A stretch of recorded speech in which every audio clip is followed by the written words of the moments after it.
তোকে আমার চাই, তুই যদি আমাকে মেসেজে রিপ্লাই না দিস তাহলে তোর নাম্বারটা আমি ভাইরাল করে দেবো। আর প্রথমেই বলি যে তোমরা যদি এইরকম ফাঁদে না পড়তে চাও আমার মতো, আমি যেই ভুলটা করেছি, তাহলে এই ভিডিওটা প্লিজ তোমরা দেখো, স্কিপ করো না। হ্যালো, আমি রিয়াসা। আজকেরও কোনো মিনি ব্লগ নেই, আজকের একটা তোমাদের সাথে কথা জানাতে এলাম। তো ফেসবুকে এরকম অনেক বন্ধু আছো যারা আমাকে চেনো বা চেনো না, তাও ফ্রেন্ডে আছো।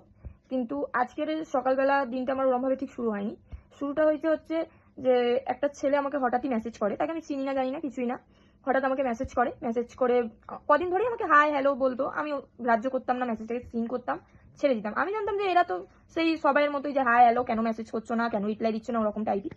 তো সকালবেলা ঘুম থেকে ওঠার পরে আমি যখন বেলা 11টা নাগাদ ফোনটা চেক করি যে কি হয়েছে না হয়েছে, তো চেক করার সময় দেখলাম যে ছেলেটা লিখেছে যে তুই যদি আমাকে মেসেজে রিপ্লাই না দিস তাহলে তোর নাম্বারটা আমি ভাইরাল করে দেবো।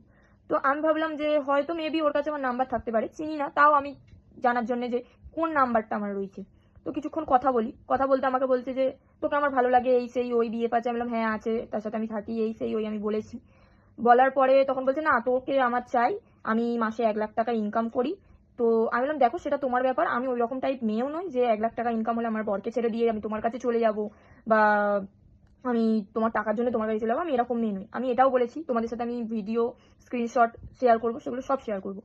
এবারে তারপরে চলতে চলতে আমি সত্যি অত গুরুত্ব দিইনি, আমি কাউকে এরকম অতটা গুরুত্ব দিও না। এরকম জানি ফেসবুকে এরকম 2-4টে পাবলিক আছে, 2-4টে কি হাজার পাবলিক আছে এরকম পড়ে রয়েছে।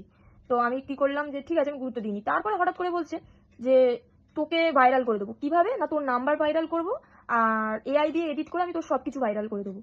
আবার একটা মেয়ে হয়ে স্বাভাবিক আমার ভয় লাগবেই যে যদি আমার সত্যি সবকিছু ভাইরাল করে দেয় তাহলে আমি কোথায় যাব, আমার ফ্যামিলিতে কি হবে, আমার ফ্যামিলির লোকজন আমায় কি বলবে। এবার হয়তো কেউ কেউ বুঝবে, কেউ কেউ বুঝবে না। যেহেতু আমি একটা মেয়ে, হয়তো ভাববে যে আমি সত্যি এরকম করেছি, কিন্তু আমি তো এরকম করিনি। আমি বারবার বলেছি যে আমি তোমায় চিনি না জানি না। আমাকে বলছে তোর সাথে আমার 3-4 বছর আগে কথা হয়েছে, অনেক ক্লোজ ছিলাম, আর আমার মাইন্ডটা একটু শার্প, যেই কথা বলবো আমার সাথে আমি তাকে চিনে যাই।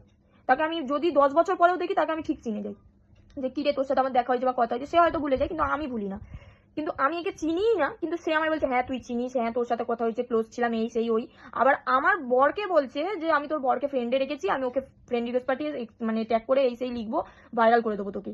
আমি সত্যি বলতে আমি কোনোদিন এরকম কারোর কাছে মানে ভয় পেয়ে যাইনি, যেহেতু এইসব বিষয় আমার, এইসব বিষয়ে একটু ভয় লাগে। আমি হুটহাট হয়তো বলে দিই অন্য কাউকে গালাগালি, কিন্তু এইসব জিনিস আমার খুব ভয় লাগে। আবার বলছে আমি মিউচুয়ালে গিয়ে বলবো যে তুই এরকম ওরকম, তোর নাম্বার ভাইরাল করে দেবো। তো 3টে নাম্বারও সে পাঠিয়েছে। এবার 3টে নাম্বার আমি জানি না কার। তো প্লিজ তোমাদেরকে বলছি যে এই ছেলেটির থেকে সতর্ক থাকো তোমরা। আমি ওর প্রোফাইলটাকেও ট্যাগ করে দেবো। এবার তারপরে যদি ও আমার প্রতি কোনো স্টেপ নেয়, ওর প্রতি আমি স্টেপ নেবো, পারলে ওর বাড়িতে গিয়ে আমি ওকে মেরে আসবো, আমি যদি চিনে থাকি। আর তোমরা আমাকে প্লিজ হেল্প করো যে ছেলেটা কে, আর চিনতে আমাকে